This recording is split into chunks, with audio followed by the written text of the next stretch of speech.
Selamat malam. Selamat malam, Roy. Silakan duduk. Terima kasih.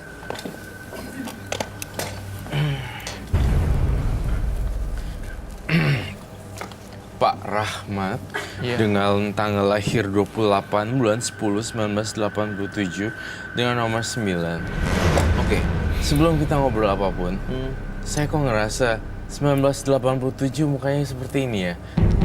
Mohon maaf saya tidak menjudge orang dari don't judge the book by the cover, right? From its cover. Tapi kamu sering bilang ya, Roy, kalau orang sudah menggunakan hal-hal gini, kayaknya penampilan atau kelihatannya lebih tua dari umurnya. Apa betul seperti ini? Betul. Harusnya gitu ya. Aku 87 juga. Tapi nggak kayak seumur kelihatannya ya. Is there something wrong with the health? Atau saya ngeliat Pak Rahmat tadi dia cerita dia sakit hati intinya, terus dia menyantet keluarganya, sakit hati dengan alasan dilangkahi menikah, dan yang bikin sakit hati juga sepupunya itu dia pernah pacaran dengan sepupunya. Pokoknya banyak hal yang saya sepertinya susah gitu nangkep dengan akal sehat saya. Dalam mata batin saya, Pak Rahmat tuh tinggal di mana sih? Kok kayak bukan rumah kamu? Maaf ya saya bongkar. Jujur, ini kamu bukan di rumah kamu sendiri ya? Iya. Kayak kamu numpang atau apa gitu? Iya, saya numpang. Aduh, saya nggak tega ngupasnya. Terus kedua, saya merasakan di sini ada penghinaan secara tidak langsung. Artinya gini, ya lu beli rumah lah sana, jangan nginep di sini gitu. Iya. Oh di Itu namanya apa ya? Bukan bully sih, maksudnya kayak underestimate. Direndahkan. Saya tahu Pak Rahmat mungkin belum berkecukupan untuk membeli rumah. Namun yang salah adalah saudara-saudaranya underestimate dia. Lu numpang udah nggak bayar, numpang gitu kan. Nah, kedua, saya melihat dalam mata batin saya Pak Rahmat itu adalah karena dendam dan sakit hati, omongan-omongannya nyelkit itu dari tadi, itu mencari sang ahli dukun untuk mencelakai your family. Apa maksudnya yang ada di situ? Apakah itu betul? Iya, betul. Saya berharap Anda sabar ya. Mungkin mudah-mudahan ini belum rezeki, belum punya rumah, tetapi kamu harus kuat dengan cercaan, makian, underestimate kayak lu udah numpang belagu banget gitu. Itu kan kasar ya. Apalagi yang melakukan itu adalah keluarga sendiri. Dan yang melakukan itu keluarga sendiri, saya merasa itu tidak dihargai. Dan kamu pantasnya melakukan santet ya? Iya. Dia santet targetnya ke siapa? Ke saudaranya. Seriously? Dan pacarnya, keluarganya. Oh, Pacarnya pantesan. itu sepupunya sendiri. Jadi gini, aku tahu ceritanya. Jadi santet keluarganya itu karena memang di underestimate. Alasan yang Jadi paling sakit hati ya? Sakit hati. Jadi dia kirim santet karena merasa diremehkan. Ya kesel juga sih, Bay. Iya sih, tapi sekesal-kesalnya sama keluarga sendiri, tega banget gitu kalau pakai santet. Iya, santetnya hampir meninggal enggak? Sampai kondisinya seperti apa sekarang mereka? Luka. Ada kecelakaan yang tadi aku bilang ya. Tapi nggak kelihatan ya, Pak Rahmat tuh tukang santet orang. Kayak tenang gitu. Kayak orangnya tenang gitu. Saya nggak tahu kalau ternyata dia tuh nyantet bener-bener nyantet gitu. Iya nggak sih? Iya. Nggak kelihatan sama sekali. Pak Rahmat tuh kelihatannya kayak wira swasta biasa gitu. Betul. Kantoran 24 jam di meja, belakang meja. Tapi dendamnya ya Alhamdulillah minjalik gitu deh pokoknya. Parah banget gitu. Parah banget. Iya.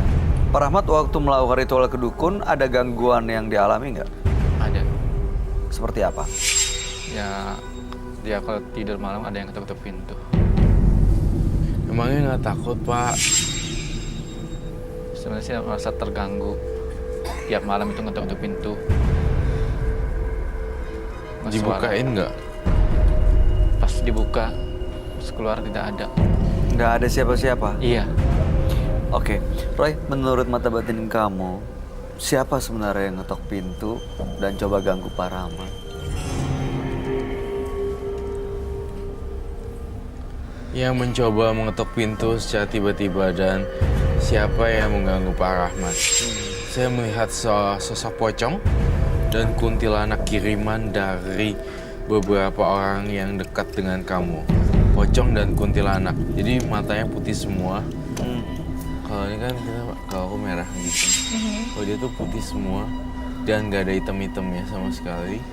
Dan saya lihat pocong ngetok-ngetok.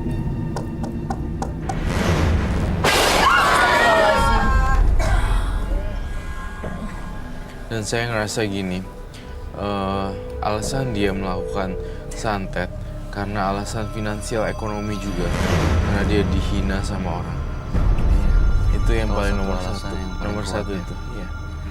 Jadi tadi barusan ada suara seperti itu, begitu kamu menyebut pocong dan kuntilanak, apakah mereka terganggu karena mereka disebut atau? Kalau menurut saya ini adalah penghuni dari yang di atas selalu bentrok sama penghuni Badannya Pak Pak Rahmat. Jadilah bentrokan bunyi-bunyian. Jadi Itu bentrokan penjelasan energi pasti ya. seperti itu. Oke. Pak Rahmat dengan datang ke sini sebenarnya ada rasa penyesalan nggak sih pernah melakukan itu semua ke keluarganya? sebenarnya sih ada. Should be. Ada. Iya, Saya melihat sosok pocong loh dekat banget di palanya Pak Rahmat. Kamu ngelihat ada sosok pocong beneran? Jadi gini, mukanya Pak Rahmat pun, mohon maaf ya, Pak Rahmat ada kesehatan yang terganggu tidak sih? ada, Jantung, atau apa gitu? ada. Apa itu? Oh, Hepatitis. saya juga melihat satu hal di sini. Kamu ada penyakit kelamin ya di situ? Iya kah? Iya, Saya tadi lihat sekelebatan terus. Saya ngeliat kain kafan juga, Bay. Iya beneran, seriously. Okay. Like, is it just only me? Like, what? Kayak saya lihat ada penyakit di kelamin, kemudian juga seperti ada sempet pasang-pasang apa nggak sih di dalam tubuh Mas Rahmat? iya ada. Apa yang dikatakan Roy benar? Benar. Bapak merasakan itu semua. Iya,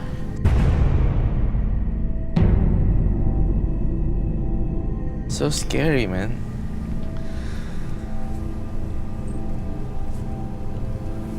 Saya butuh kembang setaman seluruh bunga-bunga dari seluruh negeri. Saya Oke. pengen tahu Roy,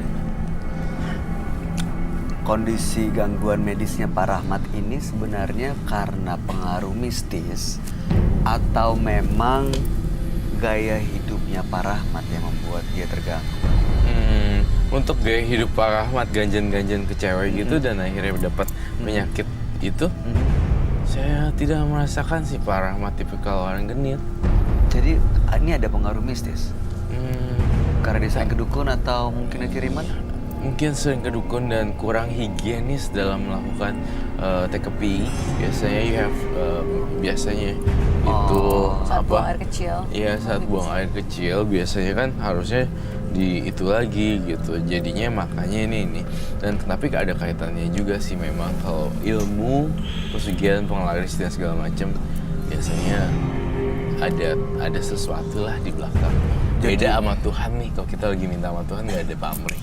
Seperti efek samping gitu. Yes. Jadi karena minta sesuatu sama makhluk astral, makhluk gaib, ada sesuatu yang harus kita bayar. Iya. Dan itu kesehatan kita sendiri.